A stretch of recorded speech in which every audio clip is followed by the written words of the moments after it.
Tehreek Insaf opposition का grand alliance बनाकर ईद के बाद दोबारा सड़कों पर आकर हुकूमत को टफ टाइम देना चाहती है, लेकिन अभी तक इस एहतजाजी तहरीक का मोमेंटम बनता हुआ नजर नहीं आ रहा और अब तक कोई वाज़ेह हिकमत अमली भी सामने नहीं आई, बल्कि खुद तहरीक इंसाफ की अपनी सियासत बेसमत होती जा रही है। पार्टी में अंदरूनी इख्तलाफात और तनाज़ात बढ़ते जा रहे हैं, क़यादत में बेचैनी और कन्फ्यूजन वाज़ेह है। इसके अलावा तहरीक इंसाफ की कोशिश थी कि ईद से पहले मौलाना फजलुर रहमान के साथ अलायंस बन जाए, मगर अभी तक इस हवाले से भी बड़ी पेशरफ्त नहीं हो सकी। इसके अलावा पार्टी के सेक्रेटरी जनरल सलमान अकरम राजा मुख्तलिफ हवालों से पार्टी की अंदरूनी तनकीद की जद में हैं। ख़ास तौर पर इस्लामाबाद हाई कोर्ट में अडयाला जेल के बाहर मीडिया टॉक पर पाबंदी के हक़ में दी गई उनकी अंडरटेकिंग पर भी तनकीद हो रही है।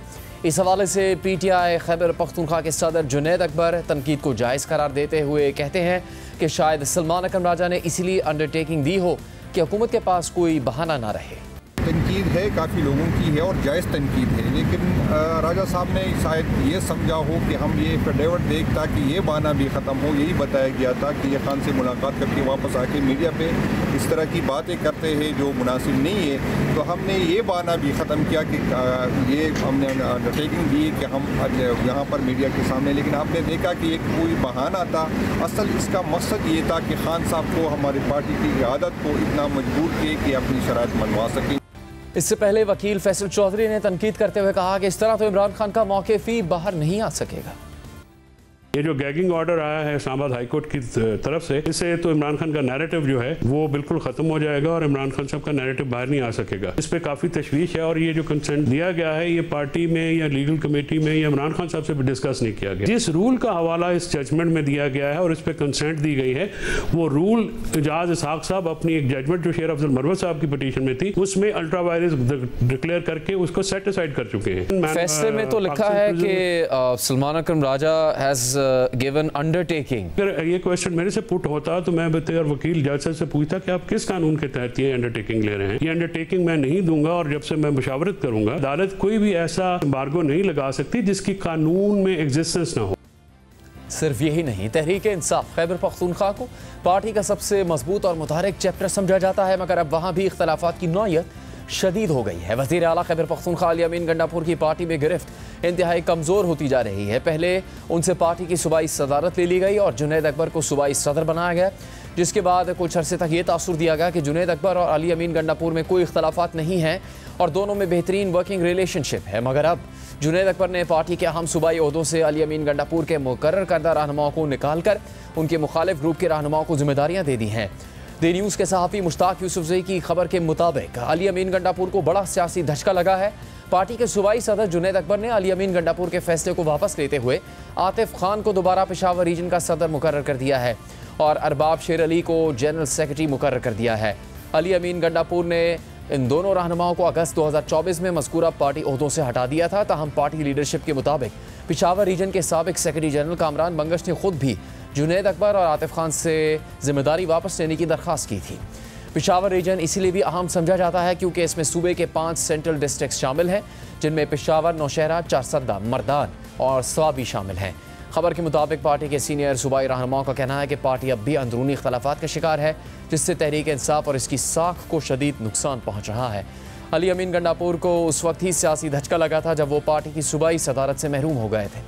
पार्टी ज़राए के मुताबिक अली अमीन गंडापुर ने पहले ही अंदाज़ा लगा लिया था कि पार्टी में उनके खिलाफ क्या हो रहा है। अली अमीन गंडापुर पिछले एक हफ्ते से बगैर किसी वाज़े वजह के इस्लामाबाद में रह रहे हैं और वहीं से वीडियो लिंक पर काबीना इजलास की सदारत भी की है और इस बात का कोई अंदाज़ा नहीं कि वो इस्लामाबाद में कितने अरसे तक क़याम करेंगे।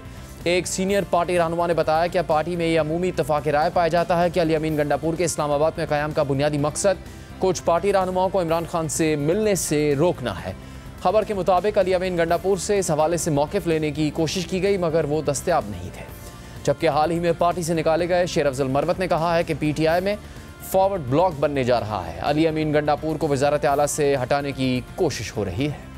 मेरा ख्याल है अली अमीन खान का जो अंदाज़ बयान है, जो गुफ्तगू हैं, जो उसका स्टाइल है, ये इस तरह काबिल कबूल नहीं है जिस तरह बुज़दार साहब थे या महमूद खान साहब थे। मेरा ख्याल है अगर मेरी छुट्टी न हुई होती तो अभी तक अली अमीन की छुट्टी हो चुकी होती। ये मेरे निकाले जाने ने थोड़ा सा टाइम जो है फराहम कर दिया है। मुझे नज़र आ रहा है 16 हेमिनेज दरकार हैं उनको फॉरवर्ड ब्लॉक के लिए, 11 तो PTI में ऑलरेडी जो है मुतनाज़ा है, जिनमें चंद लोग तो पहले से जा चुके हैं, तो 5 हेमिनेज इनको और दरकार होंगे और अरबों तो ये लगाते हैं। सिर्फ यही नहीं, अली अमीन गंडापुर पर यह एतराज़ भी उठ रहा है कि वो अपनी ज़ाती सियासत के लिए मौलाना फजलुर रहमान पर बराह रास्त तनकीद करते हैं, जिससे पार्टी बयानी और सियासत को नुकसान पहुँच रहा है और मौलाना के साथ इत्तेहाद बनाने में मुश्किलात खड़ी हो रही हैं। कल एक बार फिर अली अमीन गंडापुर ने मौलाना फजलुर रहमान पर तनकीद करते हुए उनके तर्ज सियासत पर तंज किया।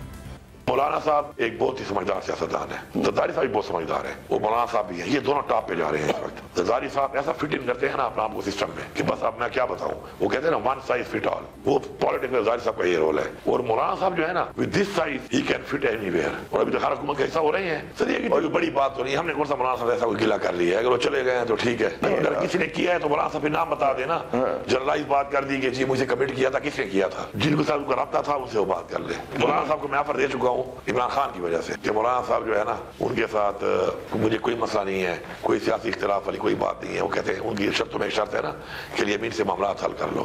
मैंने कहा बिल्कुल मैं तैयार हूँ हल करने के लिए, लेकिन मैं एक बड़ी बात बताता हूँ, दुनिया में सबसे जो खतरनाक चीज है वो क्या है, सबसे ताकतवर चीज लोहा, हर चीज को काटता है। लोहा से खतरनाक चीज क्या है, आग।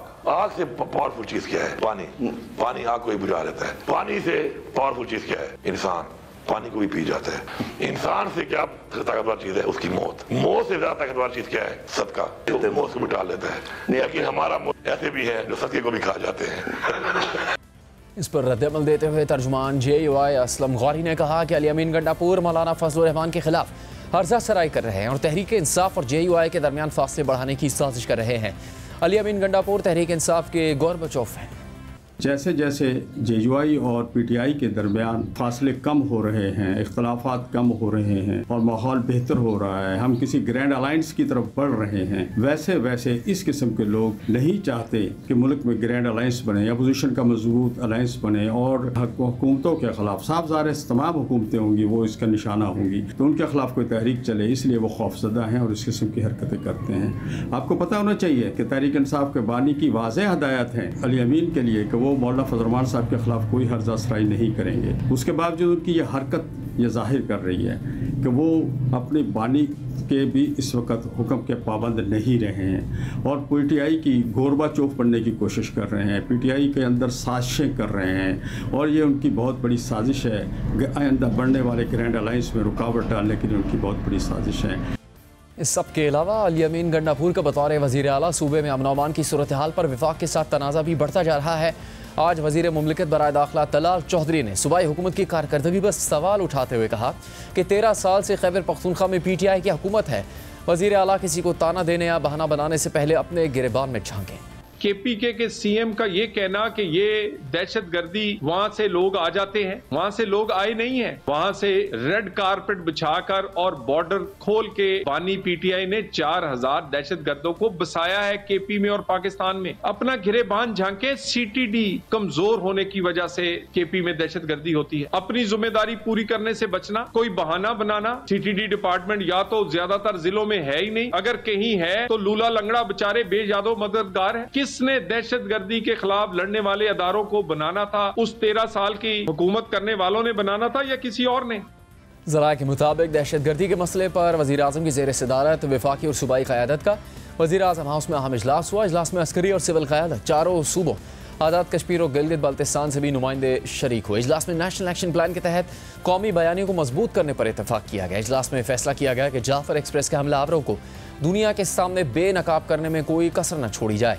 रिवायती और डिजिटल मीडिया पर मुल्क दुश्मन मुहिम का मुंह तोड़ जवाब दिया जाए। कौमी बयानी और मुल्क की सलामती के खिलाफ किसी भी किस्म के मवाद का सदेबाब किया जाए।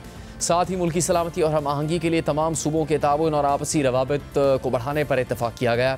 ज़राए के मुताबिक इजलास में यह भी फैसला किया गया कि कौमी बयानी को नौजवानों तक पहुँचाने के लिए फ़िल्म और ड्रामों में कौमी मौज़ूआत अपनाए जाएंगे। फ़िल्म और ड्रामों में शरपसंदों के बयानी का मौसर मुकाबला होगा।